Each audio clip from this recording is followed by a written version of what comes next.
നമസ്കാരം. കേരളത്തിലെ ബി.ജെ.പി. പ്രസ്ഥാനത്തിനകത്ത് വീണ്ടും വലിയ അഴിച്ചുപണി നടത്താനൊരുങ്ങി രാജീവ് ചന്ദ്രശേഖർ. ശോഭാ സുരേന്ദ്രനും കെ സുരേന്ദ്രനും മുരളീധരനും ഉൾപ്പെടെ ആറ്റുനോറ്റു കാത്തിരുന്ന അധ്യക്ഷ പദവിയിലേക്കാണ് രാജീവ് ചന്ദ്രശേഖറിനെ അപ്രതീക്ഷിതമായി മോദി അവരോധിച്ചത്. ഒരു തരത്തിൽ ശോഭാ സുരേന്ദ്രന്റെയും കെ സുരേന്ദ്രന്റെയും ഒക്കെ നെഞ്ചെടുപ്പ് കൂട്ടിയ സംഭവമായി പോയത്. കരച്ചിലുള്ളിലൊതുക്കി മോദിയുടെ തീരുമാനത്തിന് കുടപിടിച്ചെങ്കിലും അന്തർധാരയിൽ പ്രതിഷേധം മുറുമുറുപ്പിന്റെ രൂപത്തിൽ പുറത്തു വരുന്നുണ്ടായിരുന്നു. രാജീവ് ചന്ദ്രശേഖറിന് കേരള രാഷ്ട്രീയത്തെ പറ്റി ഒരു ചുക്കും ചുണ്ണാമ്പും അറിയില്ല എന്നും വരുത്തനെന്നുമുള്ള വലിയ ആക്ഷേപങ്ങളുണ്ടായി. എങ്കിലും രാജീവ് നടത്തിയ അഴിച്ചുപണി ബി.ജെ.പിക്കുള്ളിൽ വലിയ കോളിളക്കം സൃഷ്ടിച്ചു. അതുവരെ ബി.ജെ.പി. അധ്യക്ഷ സ്ഥാനം മോഹിച്ച് കുപ്പായം തുന്നിയിരുന്ന കേരളത്തിലെ പ്രമുഖ ബി.ജെ.പി. മുഖങ്ങളുടെയൊക്കെ അനുയായികളെ വലിച്ചു പുറത്തിട്ടുകൊണ്ട് രാജീവ് സ്വന്തം അനുയായികളെ വലിയ കസേരകളിലൊക്കെ പ്രതിഷ്ഠിച്ചത് പിന്നെയും വിമർശനമുയർത്തി. അതിനിടയിൽ രാജീവ് പലപ്പോഴും യോഗങ്ങളിലേക്ക് സുരേന്ദ്രന്റെയും മുരളീധരന്റെയും ഒക്കെ ക്ഷണിക്കാത്തതും വലിയ വിവാദങ്ങൾക്ക് തിരികൊളുത്തി. എല്ലാവരെയും എല്ലാത്തിനും വിളിക്കേണ്ട കാര്യമില്ല എന്ന് തുറന്നടിക്കാനും രാജീവ് മടിച്ചില്ല. അതിനു പിന്നാലെയാണ് ഇപ്പോൾ വീണ്ടും കേരളത്തിലെ ബി.ജെ.പിക്കുള്ളിൽ മുഴുവൻ വലിയ അഴിച്ചുപണി നടത്താൻ രാജീവ് കച്ചമുറുക്കിറങ്ങിയിരിക്കുന്നത്. പുതിയ ബി.ജെ.പി. സംസ്ഥാന ഭാരവാഹി പട്ടിക ഇന്ന് പുറത്തിറങ്ങിയേക്കുമെന്നുള്ള വാർത്തകളാണിപ്പോൾ പുറത്തു വന്നു തുടങ്ങിയിരിക്കുന്നത്. 10 ഉപാധ്യക്ഷന്മാർ ഉൾപ്പെടെ 25 ഭാരവാഹികളെയാണ് പട്ടികയിൽ ഉള്ളതെന്നാണ് വിവരം. എം.ഡി. രമേശ്, ശോഭാ സുരേന്ദ്രൻ, എസ്. സുരേഷ്, ഷോൺ ജോർജ് എന്നിവർ ജനറൽ സെക്രട്ടറിമാരായേക്കും. പി. സുധീർ, സി. കൃഷ്ണകുമാർ എന്നിവരെ മാറ്റും. യുവമോർച്ച സംസ്ഥാന അധ്യക്ഷനായി പി. ശ്യാംരാജും മഹിളാ മോർച്ച അധ്യക്ഷയായി നവ്യ ഹരിദാസും എത്തിയേക്കും. ജൂലൈ 12-ന് കേന്ദ്ര ആഭ്യന്തരമന്ത്രി അമിത്ഷാ കേരളത്തിലെത്തുന്നുണ്ട്.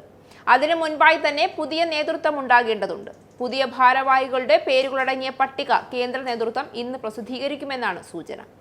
നിലവിൽ ജനറൽ സെക്രട്ടറിമാരിൽ ഒരാളായ എം.ഡി. രമേശ് തുടർന്നേക്കും. ഉപാധ്യക്ഷ സ്ഥാനത്ത് നിന്ന് ജനറൽ സെക്രട്ടറി സ്ഥാനത്തേക്ക് ശോഭാ സുരേന്ദ്രൻ എത്തും. മുരളീധരൻ പക്ഷത്തു നിന്നുള്ള പി. സുധീർ, സുരേന്ദ്രൻ പക്ഷത്തു നിന്നുള്ള സി. കൃഷ്ണകുമാർ എന്നിവരെ മറ്റ് ഭാരവാഹിത്വത്തിലേക്ക് മാറ്റി പുതിയ നേതാക്കളെ ആ സ്ഥാനങ്ങളിലേക്ക് പരിഗണിക്കും. സംഘടനയെ ചലിപ്പിക്കാൻ തനിക്ക് കൂടി സ്വീകാര്യരായ നേതാക്കളെ രാജീവ് ചന്ദ്രശേഖർ പരിഗണിക്കാൻ തീരുമാനിച്ചാൽ ഷോൺ ജോർജ്, എസ്. സുരേഷ് എന്നിവരെ ജനറൽ സെക്രട്ടറി പദത്തിലേക്ക് കൊണ്ടുവന്നേക്കും. യുവമോർച്ചയുടെ സംസ്ഥാന അധ്യക്ഷനാകാൻ സാധ്യത കൂടുതൽ ശ്യാംരാജിനാണ്. മഹിളാ മോർച്ച അധ്യക്ഷയായി കഴിഞ്ഞ പാർലമെന്റ് തിരഞ്ഞെടുപ്പിൽ വയനാട്ടിൽ നിന്ന് മത്സരിച്ച നവ്യ ഹരിദാസ് എത്തിയേക്കുമെന്നുള്ള സൂചനകളും പുറത്തുവരുന്നുണ്ട്. നേരത്തെ യുവമോർച്ച മഹിളാ മോർച്ച അധ്യക്ഷ തെരഞ്ഞെടുപ്പിന് അഭിമുഖം വെച്ചത് വലിയ വിവാദമായിരുന്നു. സംസ്ഥാന അധ്യക്ഷൻ രാജീവ് ചന്ദ്രശേഖർ, ശോഭാ സുരേന്ദ്രൻ, കുമ്മനം രാജശേഖരൻ എന്നിവർക്കാണ് അഭിമുഖം നടത്തിയത്. ഇതിൽ എതിർപ്പുമായി കെ സുരേന്ദ്രൻ, വി. മുരളീധരൻ വിഭാഗം രംഗത്തെത്തിയിരുന്നു.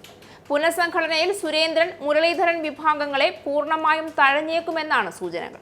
നേരത്തെ ബി.ജെ.പി. സംസ്ഥാന നേതൃയോഗത്തിൽ നിന്ന് മുരളീധരനെയും സുരേന്ദ്രനെയും ഒഴിവാക്കിയത് വലിയ വിവാദങ്ങൾക്കിടയാക്കിയിരുന്നു. ഇതിനു പിന്നാലെ സംസ്ഥാന ബി.ജെ.പിയിൽ എന്ത് തീരുമാനമെടുക്കാനും ദേശീയ നേതൃത്വം രാജീവ് ചന്ദ്രശേഖറിന് പൂർണ്ണ സ്വാതന്ത്ര്യം നൽകിയിരുന്നു. വിഭാഗീയ പ്രവർത്തനങ്ങൾ വേരോടെ പിഴുതെറിയാനും നിർദ്ദേശം നൽകിയിരുന്നു. സംസ്ഥാന ഭാരവാഹി യോഗവുമായി ബന്ധപ്പെട്ട വിവാദങ്ങളിൽ ദേശീയ നേതൃത്വത്തിന് അതൃപ്തിയുണ്ടായിരുന്നു. വിവാദങ്ങൾ ഉണ്ടാക്കാൻ കൂട്ടുനിന്നവരുടെ വിവരങ്ങൾ ദേശീയ നേതൃത്വത്തിന് രാജീവ് ചന്ദ്രശേഖർ കൈമാറുകയും ചെയ്തിരുന്നു. സുരേന്ദ്രൻ, മുരളീധരൻ വിഭാഗങ്ങളെ തഴയുന്നത് പാർട്ടിക്കുള്ളിൽ ചേരിപ്പോര് ശക്തമാക്കാനുള്ള കളമൊരുക്കുമെന്ന സൂചനകളും പുറത്തുവരുന്നുണ്ട്. എന്നാൽ കേരളത്തിൽ താമര വേരുപിടിച്ചു തുടങ്ങിയ സ്ഥിതിക്ക് ശക്തമായ അടിവേരുകൾ ഉണ്ടാക്കിയെടുക്കേണ്ട തന്റെ ബാധ്യത മുൻനിർത്തി രാജീവ് യാതൊരു വിട്ടുവീഴ്ചയ്ക്കും തയ്യാറാകാൻ സാധ്യതകളില്ല.